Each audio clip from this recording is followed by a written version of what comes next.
na hata sasa ametoa msamaha kwenye taasisi za kidini ambazo na zenyewe kulikuwa na msukosuko hapa na pale. Natambua ilikuwepo hii moja ya Ufufuo na Uzima, ifungulie, wape masharti ya uangalizi ndani ya miezi 6.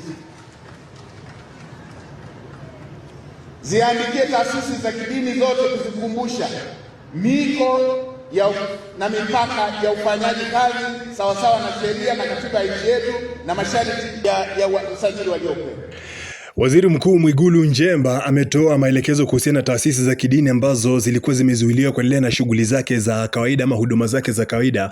Miongoni mwao bana akataja kanisa ambalo linamilikiwa na Askofu Gwajima ambalo linajulikana kama Ufufuo na Uzima. Sasa Waziri Mkuu Daktari Mwigulu Nchemba kuhusu kanisa la Ufufuo na Uzima kufunguliwa na kuwekewa uangalizi wa miezi 6 ili kuhakikisha kwamba linazingatia miiko, masharti na sheria za uendeshaji ambao upo kwenye sheria na mipaka ambayo inalindwa na katiba ya Jamhuri ya Muungano wa Tanzania. Amesisitiza kwamba adhabu itolewe kwa kiongozi wa dini anayekosoa bila kuathiri waumini au kusababisha kufungwa kwa nyumba ya ibada. Pia ameelekeza kwamba taasisi zote za kidini kukumbushwa mipaka ya utendakazi kwa mujibu wa sheria na katiba, na kanisa hilo lilifutiwa usajili Juni 2 mwaka 2025 kwa kukiuka masharti kwa kuingiza siasa katika ibada. Kauli hiyo ameitoa leo bana Novemba 24 mwaka 2025 wakati wa mkutano wa hadhara baada ya kutembelea maeneo yaliyoathiriwa na vurugu Oktoba 29 mwaka 2025. Sasa alichokisema Mwigulu Nchemba hapa, amesema kwamba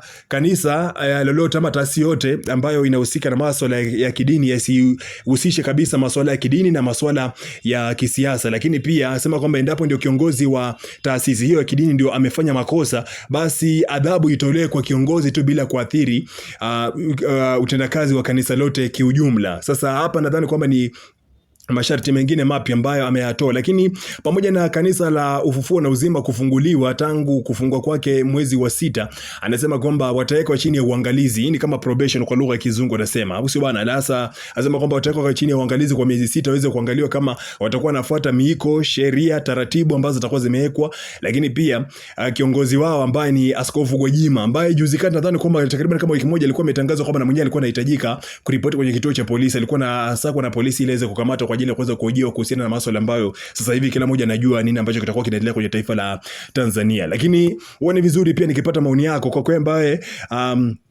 umefuatilia namna ambavyo nchi inaenda, mustakabali wa nchi kiujumla, namna ambavyo siasa zinaenda. Unahisi kwamba huu utakuwa ni mtego kwa namna moja ama nyingine kuweza kumfungulia Gwajima, sababu atakuwa amempa tena platform upya aweze kuhubiri, lakini ukipitia platform hii ambayo ni kanisa lake pia anaweza kufunguka na kusema vitu ambavyo labda itakuwa ni njia ama ya kuweza kumkamata upya. Lakini pia inaweza kawa pia ndio njia ya serikali kutaka kuaminisha wa raia kwamba hana noma, hana shida kabisa kwa kutaka kuwafungulia waendelee na shughuli zao za ibada. Sasa vitu vile ambavyo vimetajwa leo bwana ni kuhusiana na kufutiwa kwa sherehe za uhuru za Disemba 9 ambazo huwa zinaratibiwa kila mwaka, lakini waraia wamesema kwamba sherehe hizo hazitafanyika. Badala yake bwana, bajeti ambayo ilikuwa imepangwa kwa ajili ya kuweza kufanya sherehe hizo itaelekeza katika kutengeneza miundombinu ambayo iliharibiwa wakati wa maandamano ya Oktoba 29. Lakini pia katika mahakama ya Kisutu leo bwana, kuna baadhi ya vijana ambao walikuwa wameshikiliwa na wameachiwa huru ambao walikuwa wameshikiliwa kwa makosa ya uhaini. Nadhani kwamba nitakupa full details baadaye, lakini sasa